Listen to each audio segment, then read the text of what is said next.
ইউসুফ আছে। হযরত ইউসুফ আলাইহিস সালাম ওনার ভাইয়েরা, লম্বা ঘটনা আমি ওদিকে যাইব না, ওনার ভাইয়েরা ওনারে দরিয়া কুয়ার মধ্যে ফেলাই দিল। ওনার বাবা ইয়াকুব আলাইহিস সালাম খুব কাঁদিতেছেন, আল্লাহ খুব কাঁদিতে কাঁদিতে ইউসুফের জন্য দুইটা চোখ অন্ধ করে ফেলছে। জানেন তো আপনারা ঘটনা, জানেন তো? কিন্তু বন্ধু, মিশরের বাদশা যখন ইউসুফ হয়ে গেল, ভাইয়েরা সেখানে সাহায্যের জন্য গেছে। ভাইদের দেখে ইউসুফ চিনেছে, ভাইয়েরা চিনে নাই। জোরে কও সুবহানাল্লাহ। ডাক দিয়ে বলে, তোমরা কয় ভাই? তোমাদের কি বাবা এখনো জিন্দা আছে? যে হ্যাঁ বাবা জিন্দা আছে। আমাদের একটা ছোট ভাই বাঘে খাইছে। তাও মিছা কথা কয়। কি কয়? বাঘে খাইছে। ইউসুফ আলাইহিস সালাম দিলের মধ্যে কলিজা ফাটিয়া চিৎকার আসে, বলতে পারে না। বলে যে তোমাদের ভাই বাঘে খাইছে কেমন করে জানো? যে অবশ্যই বাঘে খাইছে জঙ্গলের মধ্যে। এই খবর পায় আমার বাবা কাঁদিতে কাঁদিতে কাঁদিতে কাঁদিতে অন্ধ হয়ে গেছে, দুনিয়ার কিছু আর দেখে না। হযরত ইউসুফ আলাইহিস সালাম বললেন, আপনার বাবারে নিয়ে আসতে পারবেন না? বাবাকে নিয়ে আসতে পারবেন না? তো উনি তো অন্ধ মানুষ, আসলো কেমন করে? ইউসুফ আলাইহিস সালাম বললেন, আমার এই কাপড়টা নিয়ে যান, আমার গায়ের এই চাদরটা নিয়ে যান। ছেলেদের কাছে চাদর দিয়ে দিছে। ও বন্ধু, ইউসুফ আলাইহিস সালাম এইভাবে চাদর দিয়ে মুখে মুছছে, নাকের মধ্যে ইউসুফের সুগন্ধি পাইছে। জোরে কোন সুবহানাল্লাহ। চিৎকার দিয়া কয়, আমার ইউসুফ কোথায়? কই আপনার ইউসুফ বাঘে খাইছে। কও ছেলেরা মিথ্যা কথা বলো না। আমার মুখ মুছে নিছে। আল্লাহর কুদরতে বাবার সব ভালো হয়ে গেছে।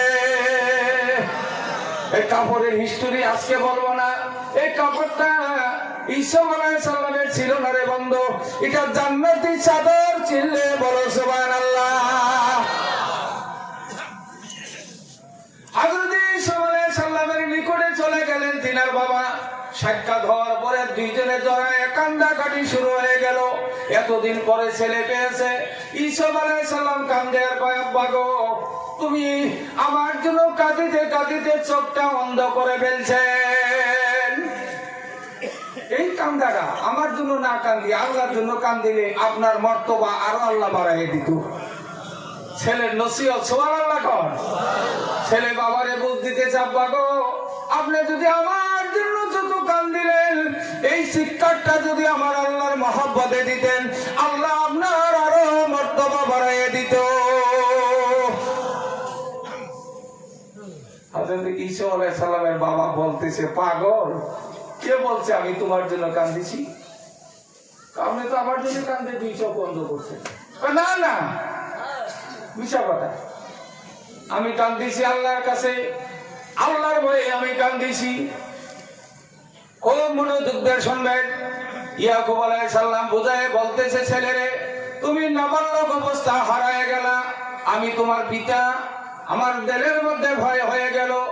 আমার ইউসুফ যদি আল্লাহরে ভুলে যায়, আমার আল্লাহর ইবাদত যদি না করে গো, তাহলে হাসরের ময়দানে আমি ইয়াকুব ধরা পড়ে যাব, আমি নবী ধরা পড়ে যাব। এই জন্য আল্লাহর কাছে কান্দিছি, আল্লাহ আমার ইউসুফ যে জায়গায় থাকুক আমলদারের সাথে রাখো। জুড়ে বলো সুবহানাল্লাহ। একটা ছেলে হারায় গেছে, কান্দিছে কি এর জন্য? ইমানের হিফাজতের জন্য। জুড়ে বলেন আমিন। আমার ভাইয়েরা, আমরা যারা বাবা আছি, কোন সময় আমার ছেলে যে নামাজ পড়ে না, আমার ছেলে যে রোজা থাকে না, আমার ছেলে যে ধর্ম বুঝে না, কোন দিন আমি বাবা হয়ে তাহাজ্জুদের টাইমে একটু চিৎকার দিছি রে বন্ধু? কোন দিন আমি শেষ রাত্রে উঠিয়া বলছি, আল্লাহ আমার ছেলের দিন হারায় গে, দিনের থেকে বঞ্চিত হলো, আল্লাহ দয়া করে আমার ছেলেরে কবুল করে নাও। এই শিক্ষাটা যদি দিতেন, নবী বলে রাত তাহাজ্জুদের টাইমে আল্লাহ আরশের থেকে নিচের আসমানে আসে আর বান্দার দোয়া কবুল করে। জোরে বলো সুবহানাল্লাহ। আল্লাহ। আমাদের যাদের সন্তান কথা মানে না, আমরা নিজেরা একটু আল্লাহর কাছে কান দিতে পারি না? কথা কই পারি না? দয়া করে একটু আমাদের মধ্যে চিৎকার দিবেন, আল্লাহ আপনার সন্তান কবুল করবে।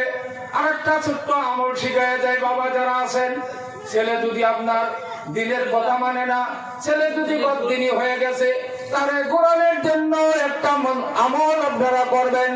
প্রত্যেক দিন এসা ফরজ নামাজের পর আপনি চোখ বন্ধ করে মনে করবেন, আমার ছেলে আমার সামনে আছে, আমার এই দুষ্ট ছেলেটা আমার সামনে আছে। এইটা খেয়াল করিয়া আপনি 7 বার পড়বেন, আল্লাহুম্মা ইন্না জালুকা ফি নুহুরিহিম ওয়া নাউযু বিকা মিন শুরুরিহিম। এই দোয়াটা যদি পড়েন 7 বারে আপনি ফুল লাগাইয়া দিবেন, দেখবেন 1 সপ্তাহের ভিতরে ছেলে কন্ট্রোলের মধ্যে আসবে।